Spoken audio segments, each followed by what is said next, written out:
जय सिया राम। साथियों, आज हम बात करने वाले हैं भगवान दत्तात्रेय और उनके 24 गुरुओं की कथा।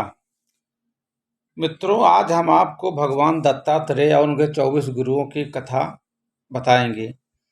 जीवन में गुरु की अपनी एक विशेष जगह है। कहते हैं बिना गुरु के ज्ञान प्राप्त नहीं होता। सच्चा ज्ञान प्राप्त करने के लिए आपको किसी न किसी गुरु को बनाना पड़ता है, चाहे फिर वो एकलव्य की तरह मिट्टी की मूर्त ही क्यों न हो। गुरु की इसी महत्ता को प्रमाणित करते हैं भगवान दत्तात्रेय, जो कि स्वयं भगवान विष्णु के अवतार थे। फिर भी उन्होंने अपने जीवन में 24 गुरु बनाए, जिसमें कीट, पक्षी और जानवर तक शामिल है। उन्होंने जिससे भी कुछ सीखा उसे अपना गुरु माना। कौन है भगवान दत्तात्रेय? भगवान दत्तात्रेय ब्रह्मा जी के मानस पुत्र ऋषि अत्रि के पुत्र हैं।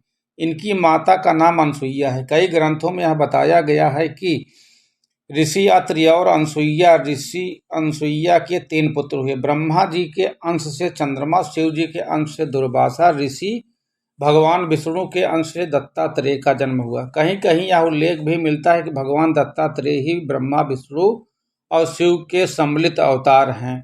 भगवान दत्तात्रेय के 24 गुरु पृथ्वी, सहनशीलता व परोपकार की भावना सीख सकते हैं। पृथ्वी पर लोग कई प्रकार के आघात करते हैं, कई प्रकार के उत्पात करते हैं, कई प्रकार खनन कार्य होते हैं, लेकिन पृथ्वी हर आघात को परोपकार का भावना से सहन करती है। पिंगला वेश्या, पिंगला नाम की वेश्या से दत्तात्रेय ने सबक लिया कि केवल पैसों के लिए जीना नहीं चाहिए।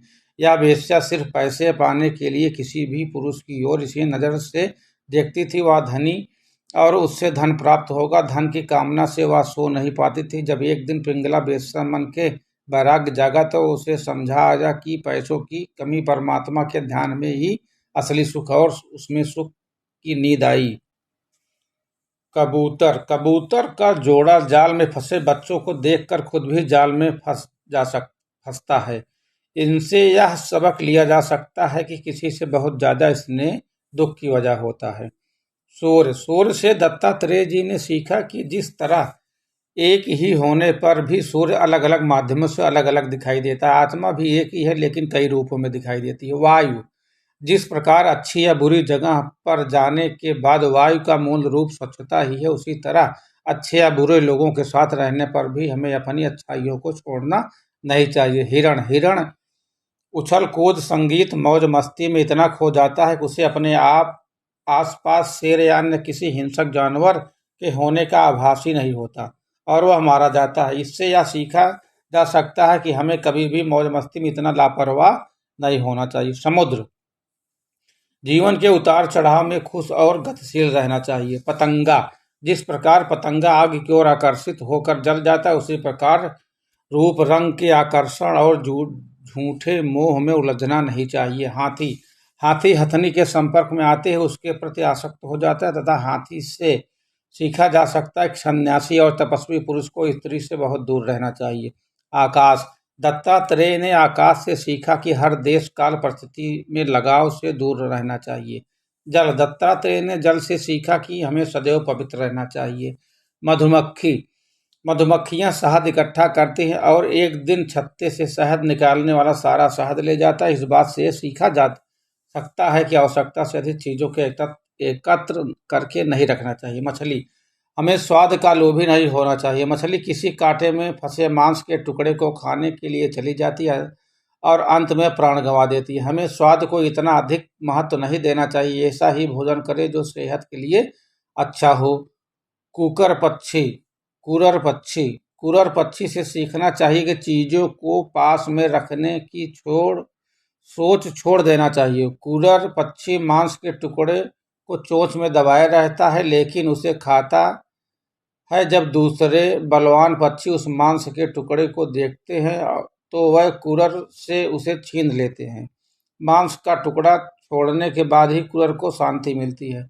बालक, छोटे बच्चों से सीखा कि हमेशा चिंता मुक्त और प्रसन्न रहना चाहिए। आग, आग से दत्तात्रेय ने सीखा कि कैसे भी हालात हो हमें उन हालातों में ढल जाना चाहिए। जिस प्रकार आग अलग अलग लकड़ियों के बीच रहने के बाद भी एक जैसी नजर आती है, चंद्रमा आत्मा लाभ हानि से परे, वैसे ही जैसे घटने बढ़ने से भी चंद्रमा की चमक और शीतलता बदलती रहती है, हमेशा एक जैसे रहती है, आत्मा भी किसी प्रकार के लाभ हानि से बदलती नहीं। कुमारी कन्या से सीखना चाहिए कि अकेले घर रहकर भी काम करते रहना चाहिए, आगे बढ़ते रहना चाहिए। दत्तात्रेय ने एक कुमारी कन्या देखी जो धान कूटते समय उस कन्या की चूड़ियां आवाज कर रही थी। बाहर मेहमान बैठे थे जिन्हें चूड़ियों की आवाज से परेशानी हो रही थी। तब उस कन्या ने चूड़ियों की आवाज बंद करने के लिए चूड़ियां ही तोड़ दी, दोनों हाथ में बस एक एक चूड़ी ही रहने दी। इसके बाद उस कन्या ने बिना शोर किए धान कूट लिया।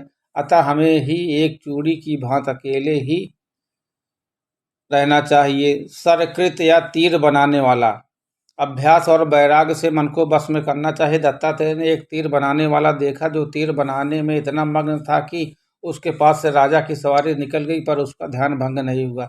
सांप, दत्तात्रेय ने सांप से सीखा कि किसी भी सन्यासी को अकेले ही जीवन व्यतीत करना चाहिए, साथ ही कभी भी एक स्थान पर रुककर नहीं रहना चाहिए, जगह जगह ज्ञान बांटते रहना चाहिए।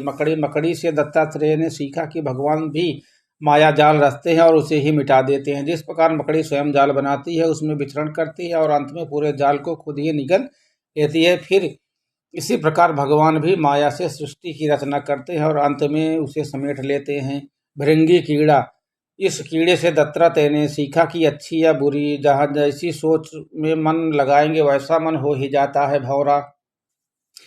भंवरे से दत्तात्रेय ने सीखा कि जहाँ भी सार्थक बात सीखने को मिले उसे ग्रहण कर लेना चाहिए। जिस प्रकार भंवरे अलग अलग फूलों से पराग ले लेती हैं। अजगर से सीखा कि हमें जीवन में संतोषी बनना चाहिए, जो मिल जाए उसे खुशी खुशी स्वीकार करना चाहिए। जय सिया राम, सीताराम। अगर वीडियो अच्छी लगी हो तो सब्सक्राइब जरूर करें।